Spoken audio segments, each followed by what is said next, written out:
and welcome. Let's talk about the crisis brewing in Nigeria, the food crisis. It is surprising that in this time and age, in the 21st century, something as basic as food is causing problems in a country as Nigeria, a country that is highly populated, blessed in all ramifications. They have good weather. All around the year, there is good weather for food production. Nigeria has arable lands. Every part of Nigeria has arable lands. Lands that can produce food all year round.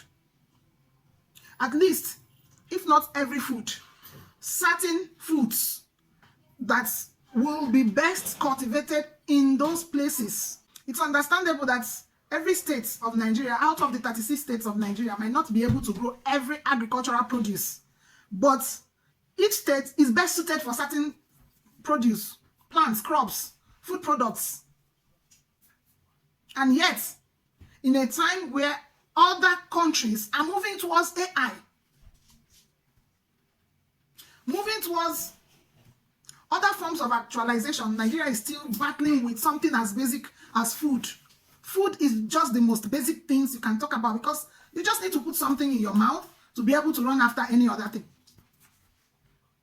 It's as basic as anything. And in the 21st century, a Nigerian government is still battling with feeding its population. Mind you, this is a country that has oil. They have the human capital. They have the weather. They have the expertise, the people. They have professionals. Most importantly, they have their young population. But its government cannot brainstorm on how to produce food for its people. This administration has been in power. The APC administration has been in power not just for 1 year, for several years. How long does it take to grow food? 3 months, 6 months, 1 year, depending on the nature of the food involved. But the ones we consume often are ephemerals, the ones that complete its life cycle within 3 to 6 months. There are the annuals that complete their life cycles within 1 year. And there are those who will take 2 to 3 years to complete. And then you talk about the perennials. The perennials are the permanent ones that can stay over the years. But at least they start producing their first set of food within the biennial axis. 2 years, 3 years, and the likes. And a country, the biggest populous country in Africa, would say it has technocrats. It has an administration that has stayed in office over the years and cannot feed its populace, that they are now hitting the streets for something as basic as food. It's so shaming. When we protest for larger issues. The issues of having institutions that work for the people. Larger issues of security. Larger issues of human rights and respect for the dignity of the next person. Not just for something to throw in the mouth to move on. And the administration that has thrown Nigeria into abject poverty is always in denial. They are not seeing the role they are playing. The Tinubu administration is still making the same blunder the Buhari administration made. What is that? Always telling Nigerians to be patient, that things will fall in place. What will fall in place? To grow corn will fall in place. What will fall in place? To milk cow will fall in place. What is going to fall in place? To grow yam will fall in place. What is going to fall in place? To allow farmers return to the farms. I don't know the excuses they are making. But what we know is that the Tinubu administration told us that they are going to continue from where Buhari stopped. Meaning that he would have done well. And they are sustaining whatever it is he did that they saw as a top-notch performance. Well, Nigerians see it as the worst of its kind. The depreciating value of Naira. The administration says there is no food crisis, and that the problem is purchasing power, the ability to buy those things. Invariably, scarcity of funds. For a country that mass produces oil, for a country that sells agricultural produce, they still do not have purchasing power. What are you telling Nigerians? One, that there is no food crisis. Two, that there is no problem. And you also indicting yourself that there is no money in the system. So where are the monies you guys are making from oil? This administration is also priding itself to have done the needful on its first day in office, which is the issue of subsidy removal. Believe me, that Tinubu, the president of Nigeria, has no understanding of policies. He has no understanding of the economy. It's understandable. He has a team who they say are technocrats that will hit the ground running from day one.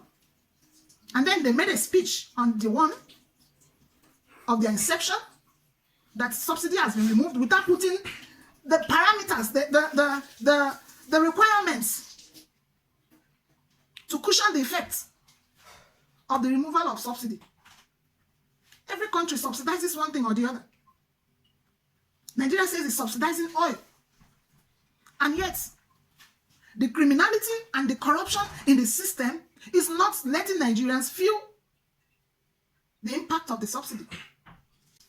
And then he comes in on the first day in office and makes an executive statement and shows his usual rascality, for which Nigeria is suffering. How long will you keep devaluing your Naira, floating your Naira, getting the same results, doing the same thing, and still speaking grammar to the people? The APC administration should be rejected at all costs. Nigerians should rise up against this APC administration. They have plunged Nigeria into untold hardship, untold ridicule in the community of nations. The so-called giant of Africa that cannot feed itself. This APC can never give Nigerians anything. It's one thing to grab power, it's another thing to govern. For an administration that knows that the greatest problem of Nigeria is insecurity, one would have thought that the first thing they would do when they take office would be to tackle insecurity fair and square. But I'm going to tell you why they cannot fight insecurity. This administration in Tinubu brokered power with the northern oligarchs on this same security issue. It's a business. It's yielding much income that they wouldn't want to let it go. And for anybody going to go into power, they are going to sit down with the northern power brokers and make certain agreements, which I think Tinubu has gone into. And that could be the only reason he will not declare state of emergency in insecurity. When the power-testy Buhari wanted to be in power at all costs, the president said it himself, that he would have advised him, but because of Muslim ticket, he couldn't. So you would now understand that as at that time there was an agreement. That is what also informed that Emiloko statement by the Tinubu administration, who said, "It is my turn." Who do you think he was talking to? He was talking to the North. Because the North was negotiating power with the West, Southwest to be precise. Now, when in the just concluded presidential election, they came on the grounds of free and fair elections, Tinubu reminded them that it was his turn. That agreement had to hold. And those agreements were not reached on the things Nigerians are looking at. They were reached on the back of the East and some other security concerns. And the man who feels he has the ability to govern Nigeria and comes into power having to keep those agreements. And to also remember that agreement, the Emiloko issue came up and they couldn't stop it. Agreement is agreement. And now he has grabbed power. It looks like his hands are tied. He cannot face the issues of the country fair and square as to solve the food problem of the country. You will discover a certain cold war between the North and the Tinubu administration because they feel left out. A northern Nigeria that is being run with a collective wealth of Nigeria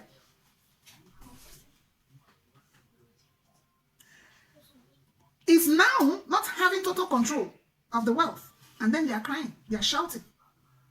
But if they want to tell themselves the truth, they should give way and let the security issues of Nigeria be tackled. Then farmers can go back to work, to farm. Insecurity is not allowing your farmers return to the farms. Every creek, every farm, every bush in your country is under siege of some elements who are benefiting from the insecurity, who allocate money to insecurity and use them up for only God knows reasons. And your country is held hostage under some agreements. And you guys are shouting, we are hungry. Look at the bigger picture. It's not just about food. And I think the East understands this whole nonsense such that they say we cannot be part of this protest for food. What is food? There are bigger issues. There are bigger problems. This is just a tip. If you cannot have food to put in your stomach in the 21st century where every country is moving ahead, when you eat food, haven't you seen somebody that eat food and die after eating that food? Let's talk about the bigger problems of Nigeria. If we are calling for a protest, call for protest on demand for governance, on the demand to remove this incompetent administration that keeps telling Nigerians to be patient. The promise they made, they are putting through.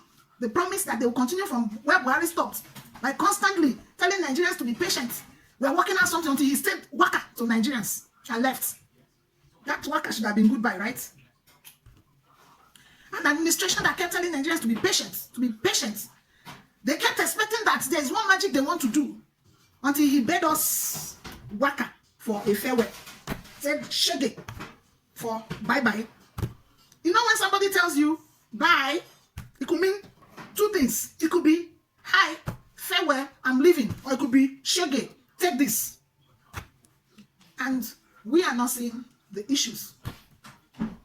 The battle between the North, not the North as a people, the Northern power brokers and Buhari and Tinubu, just beginning. Because he is repeating what their Lord and Master Buhari did. Nepotism in his appointments, he's repeating it. He made that promise. One thing with Nigeria is that we can speak grammar. We can speak grammar. When people talk, we have spoken a lot of grammar that we no longer listen to meanings. We no longer take things importantly as they should be taken. We no longer take things as importantly as they should be taken. We hear those grammars on television. It looks like a segment of the television programs. And the APC has nothing to offer you guys. And the earlier you started fighting them, the better for you. Because what they are doing now is strategizing for 2027 elections. That's all they know. They can cause internal issues in a Labour Party after killing a PDP and cause all the mayhems they are causing because they thrive in anomalies. Listen to Baji Abiyamila. Listen to your president who has no cohesion. Listen to all of them. There's no end in sight. So when they're telling you to be patient, is be patient for the next election. APC will never change. Take it from me, APC will never change. The Edo primaries election is a testimonial to that fact, that they are power grabbers. They are criminals in office. Look at Uzodinma, the person they are sending to chair Edo elections. What do you expect? How did he come into power? What are his blueprints? What has he given his people? Insecurity. What has he always done? Going into power through the back door. And then he goes to Edo State. He usurps authority over the electoral officer, announces a result. Look at them in Kogi State. Sending the then governor to apologize to Natasha Akpoti because they have planned out who they want to fix in power. So that when it happens, they will say he was statesmanly. This one, they want it. Nonsense. Look at APC very well. They have nothing. Listen to some APC big heads when they tell you where is the north when Buhari is in power. Why are they now shouting? It tells you there's a war between the northern power brokers and the administration. It tells you that they are speaking to something that these people kept quiet when it was their own person, and now the person there is not their person, and whatever he's doing is not going down well with them. So when I tell you that APC is going, this Tinubu administration is going to have to fight it with the northern power brokers, and the battle is just beginning, and get an understanding. A northern Nigeria that has always been quiet in the face of the mismanagement of Nigeria is now suddenly waking up because they allow themselves to be brainwashed to that feeling that a certain group of the country do not want their survival. Now, the seeds they planted are germinating, are sprouting, and they are stepping on it. You know what happens? They are calling everybody to come to their rescue. Until we get very honest in the running of Nigeria, the things that are happening will continue happening. I'm very, very thankful that the Nigerian youths are beginning to understand what is going on.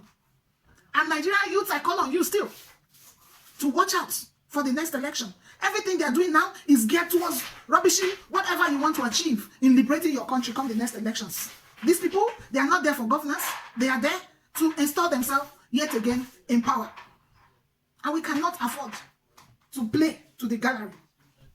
The food crisis in Nigeria is something that shouldn't happen if these people are actually interested in leadership, interested in fixing Nigeria. Resist APC. Don't take their word for it. Do not take their promises. They can only make you promises. Do not buy any excuse from them. Tinubu should go and face insecurity fair and square and let the farmers return to the farm in every part of Nigeria and grow food.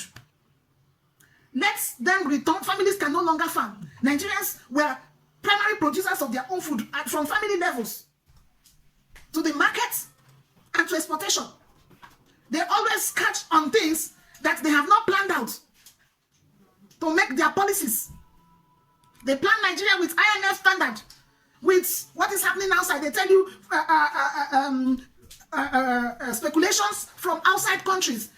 What is happening is local. What is happening is internal. And they are using certain foreign standards to rate the governance of a country that's in turmoil. It's not about whether APC, this administration should wake up or not. They will never give you anything. These are clueless people, power brokers.